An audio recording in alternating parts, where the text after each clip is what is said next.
CMR ఇప్పుడు మరింత వైభవంగా విశాలంగా మన ఉప్పల్లో గ్రాండ్ రీఓపెనింగ్ 28 మార్చ్.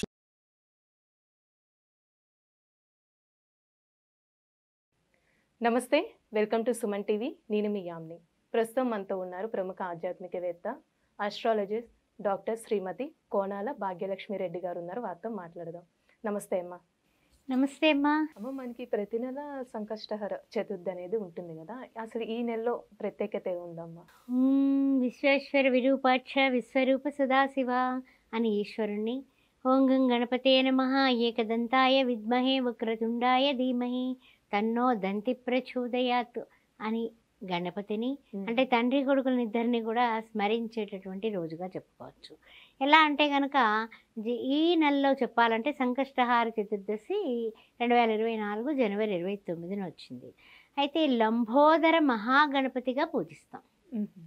ఓం గణానాన్త్వా గణపతిగుం భవామహే కవిం కవీనా ముక్మస్రవస్రవం జ్యేష్ఠరాజం బ్రహ్మణస్పద ఆన శృణ్వన్నోతిభిస్సీదసాదనం ప్రణో దేవీ సరస్వతి వాజీవిర్వాజనీవతి లీనామ విత్రేవతు గణేశాయ నమః సరస్వత్యే నమః శ్రీ గురుభ్యో నమః అన్నది అథర్వశీర్షం.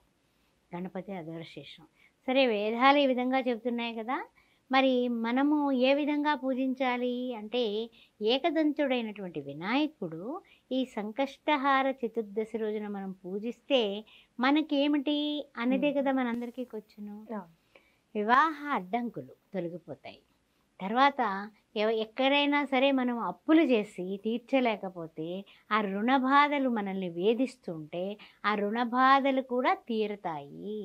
ఎక్కడి నుంచో ఏదో విధంగా మనం ఇచ్చి మరిచిపోయిన వాళ్ళు పట్టుకొచ్చి ఆ డబ్బులు ఇవ్వడం జరుగుతుంది. అందువల్ల సంకష్టహార చతుర్దశి వ్రతం కింద కూడా ఆచరించే వాళ్ళు ఉన్నారు, గుర్తుపెట్టుకోండి. అయితే ఏంటంటే కొంతమంది చక్కగా ముడుపు కడతారు వినాయకుడికి ఈ వేళ రోజు.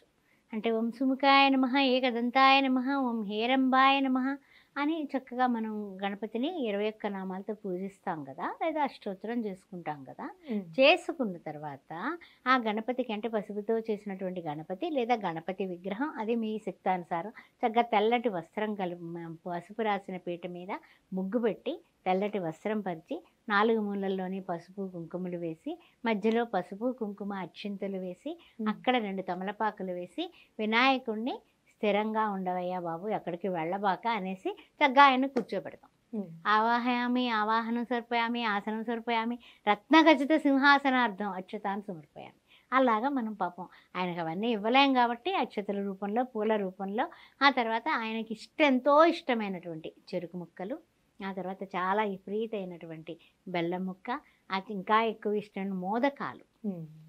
మోదకాలు అంటే ఏమిటంటే ఈవేళ రోజున కొంతమంది చాలా పెద్ద కోరికలు ఉంటాయి. కొంతమందికి పదవులు అయి ఉండొచ్చు, లేకపోతే ఉద్యోగంలో ప్రమోషన్లు అయి ఉండొచ్చు, స్టక్ అయిపోతూ ఉంటారు. అలాంటి వాళ్ళు హోమాలు చేపిస్తారు. లక్ష్మీ గణపతి హోమం అని, తర్వాత సంకష్టహార హోమం అని, అంటే అన్ని సంకటాలు కూడా తీర్చేటటువంటి హోమాలు, అలాంటి గొప్ప గొప్ప హోమాలు, రుణ విమోచన హోమం అని ఈ వినాయకుడికి సంబంధించినటువంటి కొన్ని నిగూఢంగా ఉన్నటువంటి గణపతి అధర్శీర్షంతో చేయిస్తారు. ఆ 1008 నామాలతో 1008 సార్లు హోమం చేయించే మహానుభావులు కూడా ఉన్నారు. వాళ్ళు ఏం చేస్తారంటే మోదకాలు తయారు చేస్తారు. ఎలాగా అంటే కనుక చక్కగా మనకి మోదకాలు అంటే మనం వినాయక చవితి చేస్తాం కదా, కొబ్బరి తర్వాత వచ్చేసి బెల్లము అన్నీ వేసి, చక్కెర కానీ బెల్లం కానీ లోపల వేసి చక్కగా లోపలంతా కూడా మోదకం అంటే రౌండ్గా చేసి ఇలా నా చేతితో నొక్కుతాం కదా, అలాంటివి హోమంలో వేస్తారు.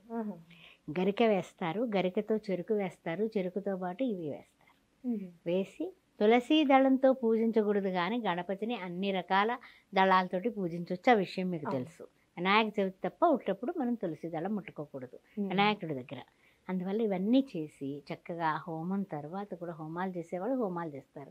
మనకు అంత శక్తి లేదు. మనం వినాయకుడి దగ్గర చక్కగా సుముఖచ్చ ఏకదంతచ్చ అని ఏదో మనకు తోచించి చదువుకుంటున్నాం, అష్టకం చేసుకుంటున్నాం, లేదా సహస్రం చేస్తున్నాము, లేదా అష్టోత్తరం చేస్తున్నాం శక్తానుసారం. లేకపోతే ఏమీ రాదు మనకి.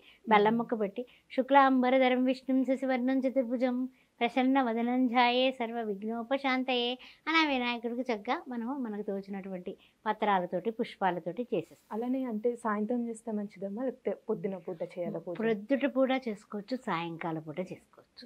ఇది ఏంటంటే ఈయనకి ఎంతో ఇష్టం. ఆ చతుర్థి ఎప్పుడుందో చూసుకోండి. తిథి ముఖ్యం. అంటే సూర్య ఉదయానికి ఉన్నటువంటి తిథి మనకి చాలా ముఖ్యమైనది.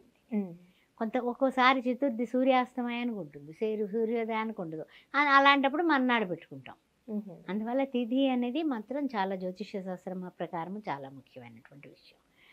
సరే కొంతమంది సాయంత్రం చేసి మర్నాడు పొద్దున కూడా చేసే మా అఖండులు ఉన్నారు, వాళ్ళ భక్తిపరులు, ఆ భక్త గ్రేసులు అంటాం కదా, ఆ విధంగా అనమాట. ఆ విధంగా చేసేవాళ్ళు కూడా ఉన్నారు. ఇది చేయడమే కాకుండా కనీసం ఇంకేం రాదయ్యా, నాకేమీ రాదు, కానీ గణపతి కటాక్షం కావాలి, నేను అప్పుల పాలైపోయాను, దిగులుగా ఉన్నాను, భార్యాభర్తలు ఇద్దరు విడిపోయి ఉన్నారు, ఇలా ఏవో ఉంటాయి కదా. అలాంటప్పుడు ఈ యొక్క ఓం గం గణపతే నమః అనే ఆ పసుపు విఘ్నేశ్వరుడికి భక్తితో అక్షంతలతోటి మనం పూజ చేసి ఆ వినాయకుడికి నమస్కారం చేసుకుని గరికెతో పూజ చేసి 27 గుంజళ్ళు తీయండి. 27 చాలా సులభం అనమాట. ఇప్పుడు ఈ అష్టోత్తరాలు, సహస్రాలు, హోమాలు అవన్నీ ఒక పక్కన పెడితే ఇప్పుడు మనకి ఏమీ రాదు. శుక్లాంబరధరం విష్ణు వస్తుంది కదా, ఓం గం గణపతే నమః అనుకోవడం వస్తుంది కదా. 21 టైమ్స్ చేసుకొని చక్కగాని 27 గుంజళ్ళు ఇలా పట్టుకొని చిన్నపిల్లల్లాగా తీయండి. తీసి 40 లడ్డూలు నివేదన చేయండి. 40 లడ్డూలు నివేదన చేసి గరికతో పూజించి 40 లడ్డూలు కూడా ప్రసాదం కింద వితరణ చేసేయండి, పంచేయండి. అలా చేస్తే మీ ఇంట్లో ఉన్నటువంటి సంకటాలన్నీ కూడా తొలగిస్తాడు. అందుకని సంకట విమోచన స్తోత్రం గణపతిది కూడా ఉంటుంది, మనకి లలితా సహస్రనామ పుస్తకంలో ఉంటుంది, అది చదువుకోండి. ఆ రుణాలన్నీ కూడా విమోచన అయిపోతాయి. ఇవన్నీ గుర్తుపెట్టుకోండి. ఏం రాకపోయినా భక్తి ఉంటే ఓం గం గణపతే నమః అనుకున్నా కూడా మీరు అఖండ ఐశ్వర్య ప్రదాత లక్ష్మీ గణపతి, విజయ గణపతి, అందుకని సిద్ధి బుద్ధులతో ఉండేటటువంటి సిద్ధి గణపతి. ఈ విషయాలన్నీ గుర్తుపెట్టుకుని చక్కగా అన్ని చేసుకోండి. ఆయనకి అర్ఘం ఇవ్వండి. చక్కగాని అర్ఘం ఇస్తే అర్ఘ ప్రదాత ఆయన. ఎవరైతే అర్ఘం ఇస్తామో మనము చక్కగాని ఆచమనం సమర్పయామి, ముఖ్య ఆచమనం పాదయో పాద్యం సమర్పయామి అంటాం కదా. మంత్రాలే కాకుండా నిజంగా కూడా గంగాజలంతో ఇచ్చినట్లయితే ఆయన చాలా సంతుష్టుడైపోతాడమ్మా. చక్కగా సాయంత్రం మాటలు చేస్తారు చాలామంది, పొద్దున మాటలు చేసుకునేవాళ్ళు కొంతమంది. వాళ్ళ సమయానుకూలం, ఇదేం మనం ఇలాగేం లేదు, నేను రూల్ అనేం లేదు. సాధారణంగా కొంతమంది చాలా వరకు ప్రదోష వ్రతం కింద చేస్తారు, సాయంకాలం పూట చేస్తారు. పొద్దున మాటలు కొంచెం సాయంకాలం పూట ఈ సాఫ్ట్వేర్లు వాళ్ళు ఎక్కడ దొరుకుతామని అనుకుంటే పొద్దుటి మాటలన్నా చేసుకోవచ్చు. ముఖ్యంగా మనకి 11 లడ్డూలన్నా కనీసంలో కనీసం నివేదన చేయాలి, తప్పదు. చాలా చక్కగా తెలియజేశారమ్మా, ధన్యవాదాలు. ఓం శ్రీమత్రే నమః, ఓం గం గణపతే నమః.